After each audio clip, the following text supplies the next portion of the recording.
ছেলেকে নিয়ে কাটানো এই ছোট ছোট মুহূর্তগুলো সত্যি অমূল্য হয়ে থাকে।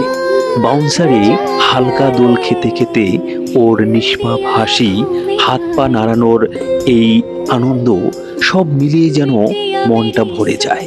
দিনের ক্লান্তি, ব্যস্ততা সব মুহূর্তেই ভুলে যাই যখন ওর চোখের দিকে তাকিয়ে দেখি এই আনন্দের ঝিলিক। একটা ছোট্ট দোল আর তাতেই বাবা ছেলের কত সুন্দর স্মৃতি তৈরি হয়। এই মুহূর্তগুলো মনে করে দেয় সন্তানের সাথে কাটানো এই সময়গুলো সবচেয়ে বড় সুখ দেয়। বেবি বাউন্সারে ছেলেকে নিয়ে কাটানো মুহূর্তগুলো আমাদের দিনের সবচেয়ে মধুর অধ্যায়। এই হালকা দোল খাওয়ার ভঙ্গি, খুশিতে চমকে ওঠা হাসি আর ছোট ছোট পা নাড়ানোর এই সরল আনন্দ সবকিছুই মনকে এক অদ্ভুত শান্তি দেয়।